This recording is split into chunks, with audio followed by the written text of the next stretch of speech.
نبی کا نمازوں کے بعد، فرض نماز کے بعد ہاتھ اٹھا کر دعا کرنے کا ہوتا، چاہے اجتماعی یا انفرادی، تو اس کے نقل کرنے والے کثرت سے ہوتے. سمجھ میں آ رہی اس بارے میں؟ کیونکہ نماز کو تو بہت اہتمام اور اہمیت کے ساتھ احادیث میں بیان کیا گیا ہے، جبکہ ہم دیکھتے ہیں کہ حدیث کی کتابیں اس سے بالکل خاموش ہیں. سمجھ میں آ رہی بات؟ دوسرا مسئلہ، بعض حضرات یہ کہتے ہیں کہ بہت ساری حدیثیں ہیں جن میں آتا ہے کہ رسول اللہ صلی اللہ علیہ وسلم نے فرض نماز کے بعد دعا کی بہت ترغیب دی ہے، اور آپ نے فرمایا کہ سب سے زیادہ دعا قبول کس وقت ہوتی ہے؟ فرض نماز کے بعد. اس حدیث کا مطلب سمجھیں. جب بھی ایک حدیث کو بیان کیا جائے گا دوسری احادیث کو سامنے رکھ کر، خود نبی اور صحابہ نے اس حدیث پر کیسے عمل کیا ہے. ہم نبی کو دیکھتے ہیں کہ کہیں بھی نہیں کسی صحیح حدیث میں ملتا کہ نبی صلی اللہ علیہ وسلم کا یہ معمول تھا کہ آپ فرض نماز کے بعد ایسے دعا مانگتے تھے. خلفائے راشدین سے بھی کوئی روایت نہیں ملتی، نہ صحیح نہ ضعیف. بھائی دیکھو ہمارے ہاں تو یہ پابندی سے ہو رہا ہے نا پانچوں نمازوں میں ہر مسجد میں، اگر صحابہ میں بھی ایسا ہوتا تو کوئی ضعیف روایت تو ملتی نا صحابہ کرام سے، نہ صحیح ہے نہ ضعیف ہے. اور نبی سے بھی کوئی کثرت سے ایک روایت ہے، اس کی سند پہ بھی کیا ہے، ٹھیک ہے بعض نے اس کو صحیح کہا بعض نے ضعیف کہا، مگر وہ بھی متفق علیہ صحیح نہیں ہے. تو یہ کیسے ہو سکتا ہے کہ ایک عمل پابندی سے ہو رہا ہو اور اس کا نقل کرنے والا کوئی ہو ہی نہیں.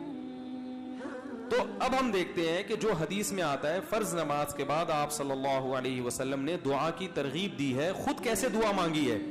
تو ہم دیکھتے ہیں کہ نبی سے دوسری حدیثوں میں کیا ملتا ہے. آپ نے فرمایا جس نے فرض نماز کے بعد اللہم انت السلام پڑھا، کسی حدیث میں آتا ہے آپ نے فرمایا اللہم لا مانع لما اعطیت ولا معطی لما منعت ولا ينفع ذا الجد منک الجد. کسی میں آتا ہے جس نے فرض نماز کے بعد آیت الکرسی. خود آپ کا اپنا معمول بھی یہی. تو پتہ یہ چلا ان کلمات کو حدیث میں دعا سے تعبیر کیا جا رہا ہے. یہ وظائف ہیں. وظیفہ اس دعا کو کہتے ہیں جن کے یعنی لگے بندے کلمات ہوں، اس کو بھی دعا سے تعبیر کیا جاتا ہے. اس کی مثال ایسے ہے جیسے ہم کہتے ہیں افطار کی دعا، آذان کے بعد کی دعا، مسجد میں داخل ہونے کی دعا، مسجد سے باہر نکلنے کی دعا. تو وہ دعا کیا ہے؟ اللہم افتح لی ابواب رحمتک، مخصوص کلمات. اذان کے بعد کی دعا کیا ہے؟ اللہم رب ہذہ الدعوۃ التامہ. تو فرائض کے بعد جو دعا ہے وہ بھی کیا ہے؟ آیت الکرسی، اللہم انت السلام، اللہم لا مانع لما اعطیت. یہ کلمات، ان کلمات کو کیا کہا گیا ہے؟ بولو بھائی، دعا. اور ابن تیمیہ رحمہ اللہ کی رائے یہ ہے جو تفرد ہے کہ فرض نماز کے بعد سے مراد ہے جو اتحیات کے درود شریف کے بعد ہم دعا پڑھتے ہیں، رب اجعلنی مقیم الصلاۃ ربنا آتنا، جو کیونکہ حدیث میں آتا ہے دبور کل صلاۃ. تو دبر کا جو لفظ ہے عربی میں وہ بعد کے معنی میں بھی استعمال ہوتا ہے اور اینڈ کے معنی میں بھی. ابن تیمیہ رحمہ اللہ کہتے ہیں کہ جو ہم نماز کے آخر میں اتحیات پڑھتے ہیں پھر درود شریف پڑھتے ہیں، اس کے بعد جو دعائیں کرتے ہیں نا، تو فرض نماز کے بعد سے مراد کیا ہے؟ یہ والی. لیکن یہ ان کا تفرد ہے. ہم کہتے ہیں ایسا نہیں بلکہ سلام کے بعد. مگر دعائیں کون سی؟ وہ جو منقول ہیں. یہاں تک میں سمجھا پایا اپنی بات؟ آگے چلیں. اور نبی صلی اللہ علیہ وسلم نے مختلف مواقع پر مختلف وظائف پڑھے ہیں فرض نماز کے بعد، کبھی آیت الکرسی، کبھی اللہم انت السلام. تو ہم یہ کہتے ہیں. دوسری طرف حضرت عائشہ رضی اللہ تعالی عنہا کی حدیث ہے کہ آپ صلی اللہ علیہ وسلم فرض نماز کے بعد اللہم انت السلام کے بقدر بیٹھتے تھے اور پھر کھڑے ہو جایا کرتے تھے. ان دونوں حدیثوں کو ملا کے پتہ چلتا ہے کہ فرض نماز کے بعد جتنے وظائف منقول ہیں یہ سارے نہیں پڑھنے، کبھی کوئی اور کبھی کوئی. اہمیت چونکہ اللہم انت السلام کی زیادہ ہے اور وہ دائمی معمول رہا ہے نبی کا جیسے حضرت عائشہ کی، تو اس کو ہم نے اہمیت دی. اور ہم کہتے ہیں کہ پھر آپ فوراً کھڑے ہو کر سنتوں میں مشغول ہو جائیں، باقی وظائف اور تسبیحات آپ پڑھیں سنتوں کے بعد. اس طرح تمام حدیثوں میں تطبیق. اور اہل حدیث حضرات یہ کہتے ہیں کہ نہیں، فرض نماز کے بعد ہی آپ تمام معمولات پورے کریں، اس کے بعد سنتیں پڑھیں. تو یہ علماء میں ایک اختلاف ہے. لیکن ہاتھ اٹھا کے دعا مانگے جیسے ہمارے ہاں رائج ہے، یہ کہیں بھی نہیں ہے. حتیٰ کہ چاروں، یہ تو اب یعنی اہل حدیث میں بھی نہیں ہے، وہ تو سب کو پتا ہے نہیں ہے. یہ فقہ حنفی میں بھی نہیں ہے, فقہ شافی میں بھی نہیں ہے, فقہ مالکی میں بھی نہیں ہے, اور فقہ حنبلی میں بھی نہیں ہے, کیونکہ فقہ حنفی کی کتابیں بھی اس سے خالی, فقہ مالکیہ, شافعیہ, حنابلہ ان کی کتابیں بھی اس سے بالکل خالی. نہ صرف خالی بلکہ اس کے مخالف. فتاوی عالمگیریہ فقہ حنفی کی کتاب ہے نا, اس میں لکھا ہے کہ امام کو چاہیے کہ سلام پھیرنے کے بعد اللہم انت السلام کے بقدر بیٹھے اور اس کے بعد کھڑا ہو جائے. یہ کہیں بھی نہیں لکھا کہ اس میں کیا کرے, اجتماعی دعا مانگے یا انفرادی دعا مانگے, کہیں بھی نہیں لکھا ہوا, بلکہ اس کے خلاف لکھا ہوا ہے. تو اس لیے یہ فقہ حنفی میں بھی نہیں ہے. ہاں یہ ہمارے اکابر میں ایک چیز رائج ہو گئی ہے, ہمارے بزرگوں میں, جو ہندوستان میں بہت تیزی سے, بولو بھائی, پھیل گئی. جب رائج ہو گئی تو حضرت مفتی محمد شفیع صاحب رحمہ اللہ تعالیٰ کا اجتماعی دعا پر ایک رسالہ ہے, مفتی اعظم جو تھے, انہوں نے فرمایا کہ اب اس کو ایک دم ختم کرنے میں کیا ہے, فرمایا کہ اس لیے کسی مسجد میں اگر یہ دعا مانگی جا رہی ہے تو ختم کرنے پر اصرار نہ کیا جائے, کیونکہ فی نفسی ہی تو دعا کا موقع ہے نا فرض کے بعد. بھائی فی نفسی ہی حدیث میں آتا ہے کہ فرائض کے بعد دعا قبول ہوتی ہے, اس کی یہ کیفیت نہیں ہے. تو فی نفسی ہی نماز کے بعد دعا کا ایک موقع ہے, تو اس میں عوام نے کچھ چیزیں اپنی طرف سے لگا کے اجتماعی حیت بنا دی. تو چونکہ ایک ہوتی ہے, ایک چیز کا سرے سے کوئی اصل ہی نہیں ہے, اور ایک اصل ہے مگر اس کی کیفیت منقول نہیں ہے, تو اس میں معاملہ تھوڑا سا کیا ہو جاتا ہے, اہون ہو جاتا ہے, کمتر ہو جاتا ہے. تو اس لیے انہوں نے لکھا کہ چونکہ یہ اتنی زیادہ پھیل گئی ہے, اس کو ایک دم ختم کرنا, اس میں فتنہ بہت ہے, اور خود شریعت ہی فتنے کو پسند نہیں کرتی. تو ائمہ کرام کو چاہیے محبت سے لوگوں کی ذہن سازی کریں, لیکن ایک دم اس کو چھوڑنے کی کوشش, بولو بھائی, نہ کریں. یہ کون کہہ رہا ہے, مفتی اعظم, جو حضرت مفتی تقی صاحب کے کیا تھے, والد. اس لیے کہ میرا جب یہ کلپ جاتا ہے نا تو بہت سے لوگ میرے خلاف ایک طوفان کھڑا کر دیتے ہیں کہ یہ حنفی نہیں ہے, یہ پتہ نہیں, یہ تو بزرگوں ہمارے اکابر کے خلاف چل رہا ہے, تو پتہ نہیں کیا کیا لوگ بنانا شروع کر دیتے ہیں. تو ہمارے اکابر قرآن و سنت کے فالوورز تھے, لیکن اگر کسی اکابر نے کوئی چیز کر دی ہے تو اب یہ تو نہیں کہ اس کو آپ نے لازمی قرآن و حدیث کے مطابق کرنا ہے کیونکہ ہمارے بزرگ نے کر دی ہے, ایسا تھوڑی ہوتا ہے. کسی بزرگ سے بھی تو خطا ہو سکتی ہے, بڑے بڑے علماء سے خطا ہوئی ہے. میرے شیخ و مرشد مفتی رشید احمد صاحب, جن سے میں اتنے سال بیعت کا تعلق رہا, تو احسن الفتاوی میں ان کے بعض مسائل سے ہم نے رجوع کیا ہے. ہم نے کہا یہ حضرت کی رائے تھی مگر ہم اس سے متفق, بولو بھائی, نہیں ہے. تو اب اس کا یہ مطلب کہ ہم اکابر کو نہیں مانتے, اور ہمارے شیخ نے بعض چیزوں میں اپنے شیخ سے اختلاف کیا ہے. تو یہ تو علماء میں ہر دور میں چلا آ رہا ہے کہ امام ابو یوسف نے بعض چیزیں امام ابو حنیفہ کی نہیں مانی, تو کیا مطلب وہ امام حنیفہ کو ہی نہیں مانتے تھے.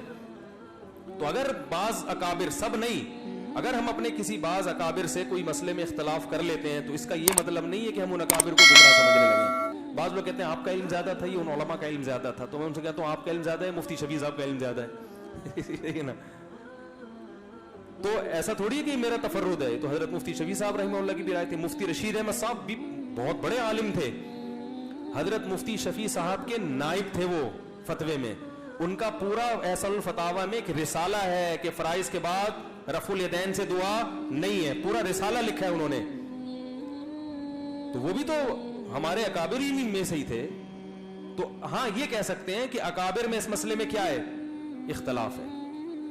تو ٹھیک ہے, آپ کو جس کی رائے زیادہ بہتر لگے آپ اس کی رائے کو فالو کریں, دوسرے کی رائے پر طنز نہ کریں. آپ کو اگر میری رائے غلط لگتی ہے تو آپ ان اکابر کی رائے کو فالو کریں, ہم پہ طنز نہ کریں. اور ہمیں اگر یہ رائے صحیح لگتی ہے تو ہم اس رائے کو فالو کریں.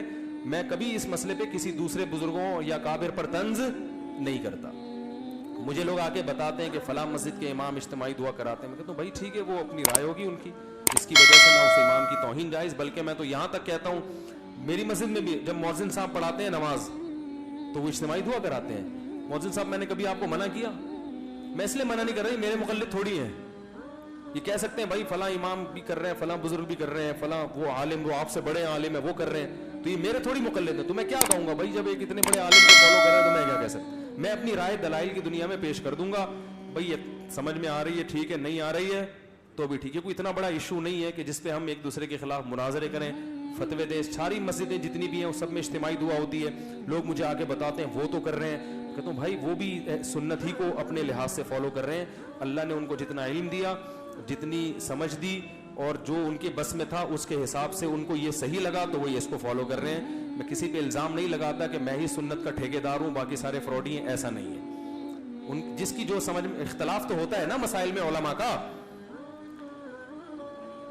تو جب اختلاف تو ہوتا ہے نا تو پھر اس لیے وہ تو کوئی بات نہیں. امام ابو یوسف کا امام ابو حنیفہ سے اختلاف ہوا تو یہ تو نہیں کہ وہ غلط ہو, دونوں صحیح ہیں. امام شافعی کا امام ابو حنیفہ سے ہوا تو پھر بھی دونوں صحیح ہیں. تو آپ کو جس کی بات سمجھ میں آ رہی ہے فالو کریں, کسی پر کیچڑ نہ اچھالیں.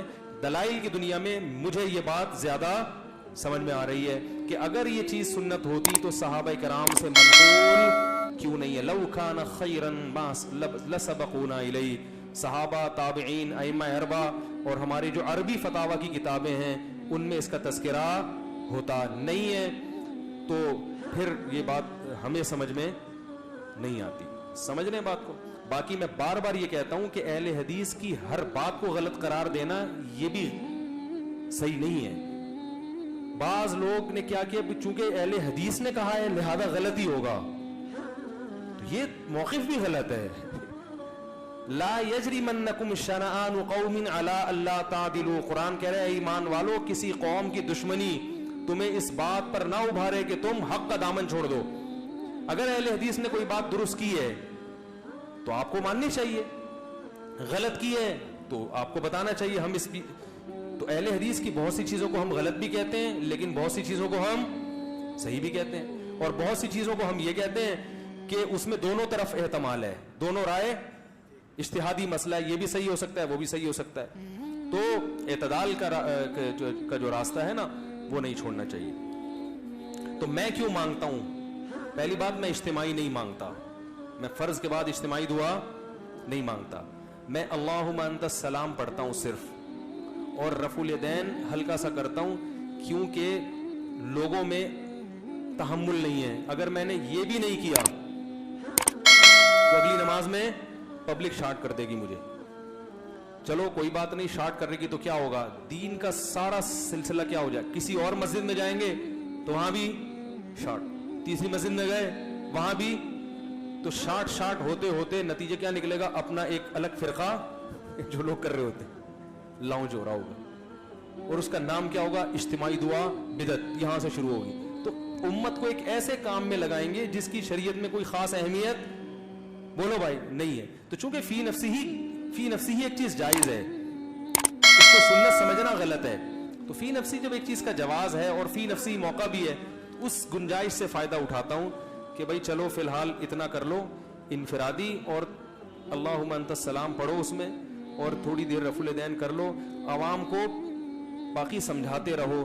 جب یہ مسجد کے نمازیوں میں تحمل پیدا ہو جائے گا, ہم بڑے ہو جائیں گے, بزرگ بن جائیں گے, سفید داڑھی ہو جائے گی, عمر کمر جھک جائے گی, ہم سے بڑے بڑے اکابر دنیا میں موجود ہیں, لوگ کہہ رہے ہیں بھائی ہم ان سے فتویٰ لیں گے آپ سے کیوں لیں, تو ان کو میں نہیں سمجھا, ان لوگوں کو میں اس بات پہ قائل نہیں کر سکتا. تو جب ہم بوڑھے ہو جائیں گے اگر زندہ رہے, تو پھر ایک لوگوں کو ہوگا کہ بھائی یہ بھی ایک بزرگ بن چکے ہیں, اب پتہ نہیں وہ دن آئے گا کہ نہیں آئے گا, لیکن اگر ایسا ہو گیا تو پھر ہم چھوڑ دیں گے. مفتی ظفر علی صاحب کی طرح بولیں گے یہ جائز ہے یہ ناجائز ہے, کسی کے باپ میں دم میں تو کر کے دکھا دیں. ٹھیک ہے, حضرت مفتی ظفر علی صاحب جو ہیں وہ جب فتویٰ دیتے ہیں تو ان کی مسجد بھی ذاتی ہے, ان کے مقتدی بھی اخپل ہیں, اپنے ہیں, کسی کی پرواہ بھی نہیں کرتے. فتویٰ دیا, سمجھ میں آیا ٹھیک ہے, نہیں آیا دفع ہو یہاں سے, چل نکل. تو ہم کہاں جائیں گے بھائی؟ اب آپ کہہ سکتے ہیں یہ تو دین بیچنا ہوا ہے, یہ تو کیا ہوا, کیونکہ کلپ آئے گا فوراً, یہ دین بیچنا نہیں ہے. دین کا کام بڑے کام کرنے کے لیے چھوٹے مسائل کو برداشت کرنا. اگر ہمیں مسجد نکال دے یا ادھر سے بھی نکل جائیں تو ہمیں دنیاوی لحاظ سے فائدہ ہی ہوگا, نقصان نہیں ہوگا. سب سے پہلے میں اپنا بزنس کروں گا, ٹھیک ہے نا, بزنس کمپنی بنا کے ٹائٹ طریقے سے کیا کروں گا جو میں ابھی نہیں کر سکتا. اپنے کاروبار کو ٹائم نہیں دے سکتا تو میں کاروبار کو ٹائم دوں گا, نوٹ چھاپوں گا تمیز سے بیٹھ کے, جو ابھی نہیں چھاپ سکتا میں. تو یہ مصلحت جو میں اختیار کر رہا ہوں اپنی ذات کے لیے نہیں, بلکہ تاکہ دین کا کام ہوتا رہے. اور دوسرا, لوگوں سے وہ بات جو لوگوں کی مینٹل اپروچ سے اوپر ہوتی ہے, حدیث میں آتا کلم الناس علی قدر عقولہم, لوگوں کی مینٹل اپروچ سے اوپر باتیں نہ کرو. تو یہ مسئلہ